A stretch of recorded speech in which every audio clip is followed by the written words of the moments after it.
Bonjour, je m'appelle Emeline Matinga, j'ai 24 ans et je viens vraiment vous parler de mon témoignage aujourd'hui, des ténèbres de la mort à la lumière. Alors, tout a commencé depuis que j'étais plus jeune, mon plus jeune âge, mes 12 ans. Alors j'ai quand même cherché la face de Dieu. Depuis mon certain âge, j'ai cherché à connaître qui était Dieu, en réalité, sans savoir pourquoi exactement, sans savoir qu'est-ce que je recherchais exactement. Donc j'ai cherché à travers la religion, à travers le témoin de Jéhovah, à travers les églises adventistes, tout en toujours chercher la voix de Dieu, à chercher à connaître qui était Dieu. Et après mes 16 ans, j'ai vraiment commencé à vivre une vie de débauche. Commencé à m'enivrer, commencé à fréquenter des garçons, commencé à aller en soirée et commencer à fumer des drogues qui n'étaient pas la gloire de Dieu.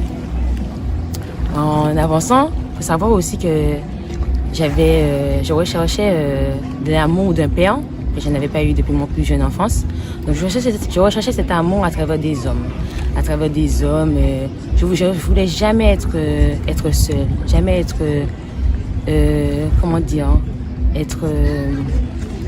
le besoin de toujours ressentir cet amour, cette affection, de rechercher un homme à mes côtés. Je ressentais toujours ce besoin. Et vu le temps est passé, je suis avec des hommes, à travers des souffrances, à travers des péripéties de la vie. J'ai rencontré un homme à l'âge de 22 ans. Quand j'ai rencontré cet homme, je l'ai rencontré en soirée, déjà premièrement. Et quand j'ai rencontré cet homme, nous avons eu des relations sans pour autant sortir ensemble. Les mois passèrent et en sortant avec cet homme me fait part de ses révélations, qu'il voit des choses, qu'il ressent des choses durant son sommeil. Et moi, j'étais quelqu'un qui savait qu'il y avait quand même un Dieu. Je ne faisais peut-être pas sa volonté, mais je savais quand même qu'il y avait un Dieu qui existait. Donc je priais le soir, tous les soirs avant d'aller dormir. Et quand cet homme m'a fait part de cette révélation, je lui ai fait la promesse de prier Dieu et que Dieu me révélera en fait ce qui le persécutait, en fait, ce qui le tourmentait durant son sommeil. Et un jour, en fait, je m'endors et il me réveille en sursaut et il me dit qu'il voit quelque chose, donc de prier. Donc je le pris dans mes bras et je me mets à prier. Et en me mettant à prier, cet esprit me paralyse sur mon lit et cet esprit se moque de moi.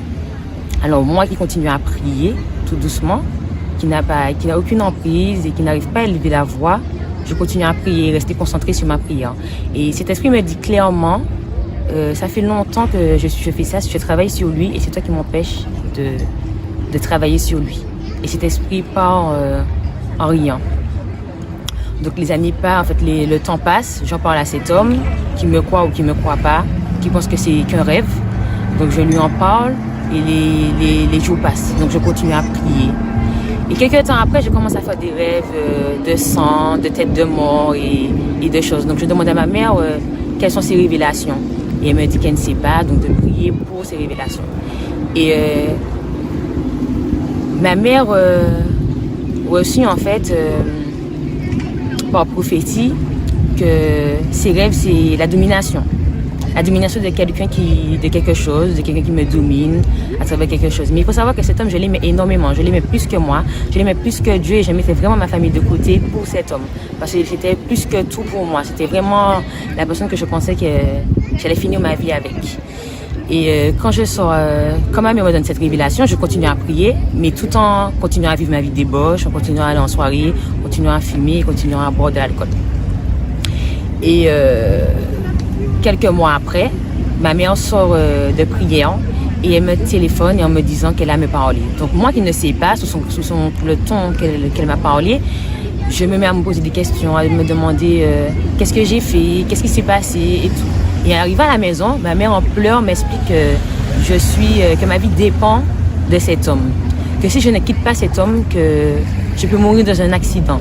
Donc moi qui ne comprends pas, qui me met à pleurer, qui me met à chercher à comprendre pourquoi, qui veut me faire ça, je suis effondrée en cet instant. Je sais vraiment pas comment expliquer cette phase de ma vie, mais j'étais vraiment mal, en fait. J'ai décidé de dire à cet homme vraiment ce que j'avais eu comme révélation. Donc, je sais pas qu'est-ce qu'il a pensé en vrai, mais les mois ont commencé à passer. J'ai commencé vraiment à me consacrer à Dieu, à aller à l'église, à commencer à reprendre ma vie en main. Et quand je commence à reprendre ma vie en main, Le Seigneur me parle à l'église. Le Seigneur me donne des songes. Donc, je rêve de certaines choses qui se passent dans ma vie. Je rêve quelque chose avec cet homme que je pleure énormément. Je me réveille avec des bouts d'angoisse, avec des tristesses, en pleurant. Et donc, je continue à prier, je continue à prier, je continue à prier. Et au bout d'un moment, ma vie commence à changer. Je commence à vouloir arrêter des soirées, je commence à vouloir arrêter certaines choses. Et je fais part à cet homme de toutes ces choses. Et quand je fais part à cet homme de toutes ces choses, bien, il commence à me trouver bizarre. Limite, ses amis ont commencé à dire que j'avais des démons, moi, et tout. Et quand il me disait que j'avais des démons, moi, en fait, j'ai commencé à vraiment croire que j'avais des démons en moi. Donc j'ai pleuré, j'ai demandé à Dieu vraiment pourquoi il a laissé ces démons entrer en moi, pourquoi je devais vivre ça. J'ai commencé à pleurer, j'ai commencé à me donner des coups en pleurs et à me mettre à genoux et j'étais vraiment mal. Et le temps est passé et j'ai compris que ce n'est pas moi qui avais ce souci, mais c'était dans la famille de ce jeune homme. Et le temps commence à passer, je continue à me poser des questions, je continue à demander à Dieu de me révéler des choses. Et un jour, au monde de ma vie, c'était vraiment le Seigneur me rappelle encore de revenir à lui, car là où je dors, c'est vraiment mauvais pour moi, car ma vie en dépend. Mais je continue à aimer cet homme, je continue à être vraiment ignorante de la parole de Dieu. Je suis Dieu, mais je ne veux pas quitter cet homme. Je veux le sauver, je veux vraiment l'aider à sortir de ce qu'il est. Alors que ce que je ne savais pas, c'est que c'est Dieu qui sauve et pas moi. Et Dieu connaissait déjà toutes choses et moi, je ne connaissais rien du tout de ce que Dieu voyait déjà. Et un jour, je quitte cet homme parce qu'on passe un moment difficile. Et je demande vraiment à Dieu que si cet homme n'est pas fait pour moi, que j'arrive à le laisser, en fait, que j'arrive à rester seule.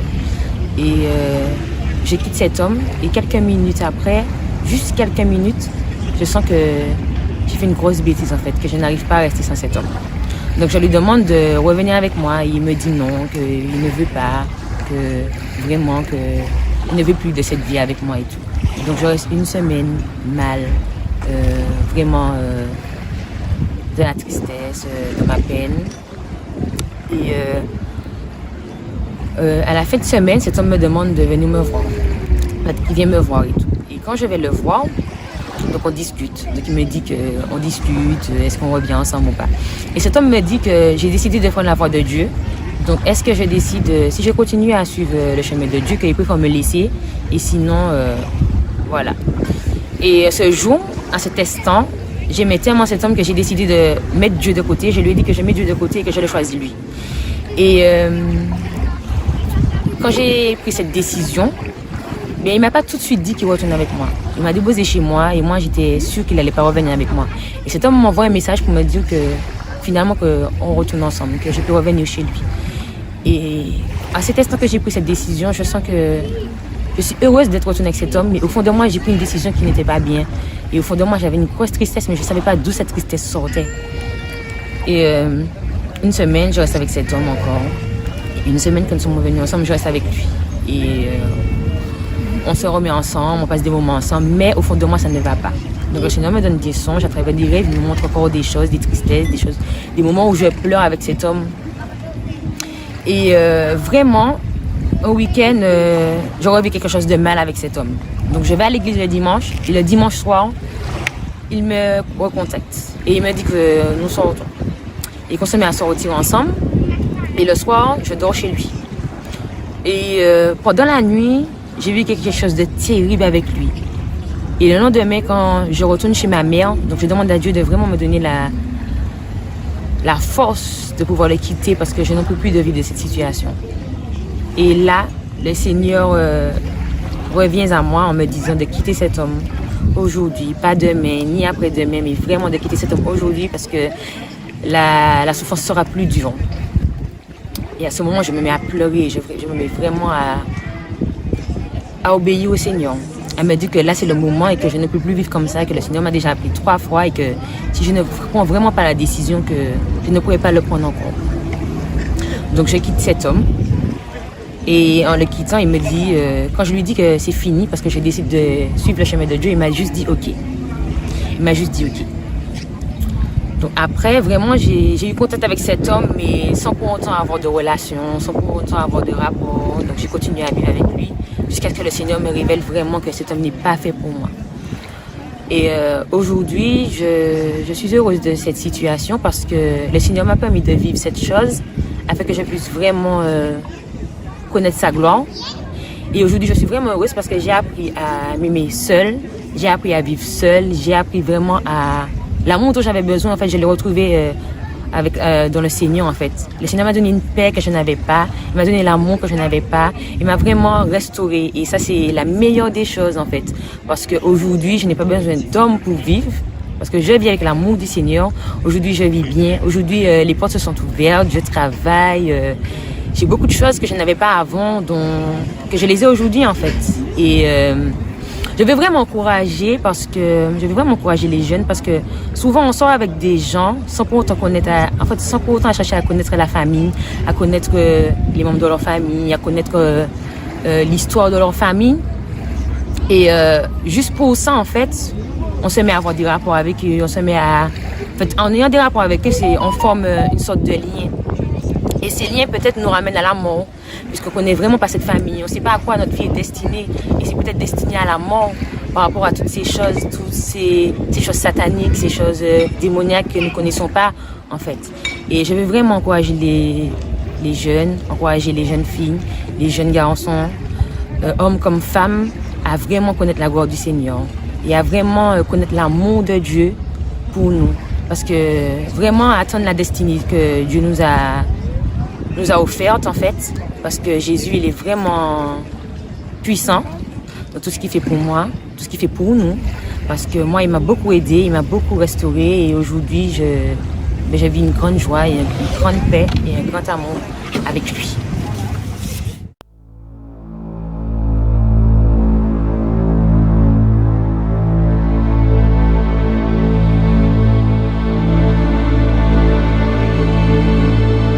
Abonnez-vous et cliquez aussi sur la petite cloche de notification pour ne rien rater de nos prochaines vidéos. N'oubliez pas de partager aussi la vidéo et de la liker.